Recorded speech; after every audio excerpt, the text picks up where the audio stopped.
আজকাল আমার একটা নতুন অন্য ধরনের অনুভূতি আমার মধ্যে কাজ করে।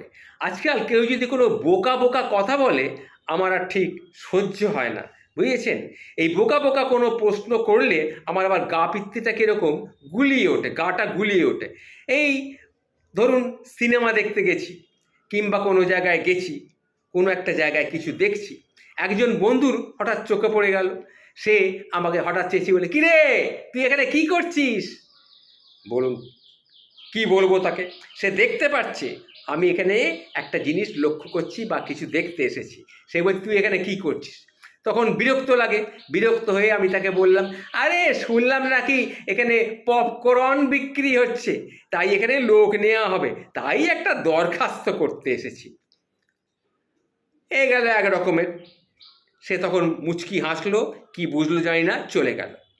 আবার ধরুন, বাসে দাঁড়িয়ে আছি, হঠাৎ এক দামড়া পায়ে সজোরে আমার পাটা মারিয়ে দিল। উহ, আহ করার আগেই সে বলে উঠল, সরি স্যার, আপনার পায়ে লাগেনি তো? কি আর করি? তখন বললাম, না না, আমি তো লোকাল অ্যানাস্থেসিয়ায় আছি, তাই আপনি আর একবার ইচ্ছে করলে আমাকে দিব্যি মারিয়ে দিতে পারেন।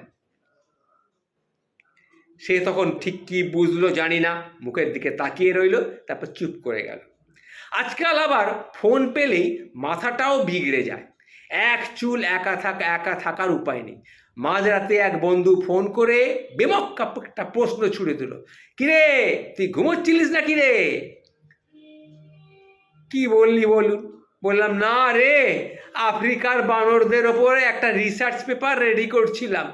তুই কি ভাবলি আমি ঘুমোচ্ছিলাম? বোকা কোথাকার। আর একটা ঘটনা বলি। দেখছি পার্লার থেকে আমি বেরোচ্ছি, অর্থাৎ চুল টুল কেটে দাঁড়ি টাড়ি কামিয়ে, পার্লার মানে কি সেলুন থেকে আর কি বেরোচ্ছি। একজন বলে উঠল, কিরে চুল কাটলি? বুঝুন, শুনে গা একদম জ্বলে গেল। মাথায় চুলকোতে বললাম, আরে হেমন্ত এসে গেছে তো, গাছের পাতাগুলোর মতো আমার মাথার চুলগুলো ঝরে যাচ্ছে, তাই একটু কেটে কুটে নিয়ে একটুখানি রং টং করিয়ে নিয়ে ফিরছি।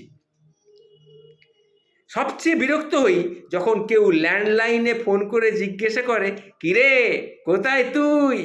বলি, ফোনটা কি ঘাড়ে নিয়ে আমি বাজারে এসেছি না কিরে? কি বুঝছিস তুই?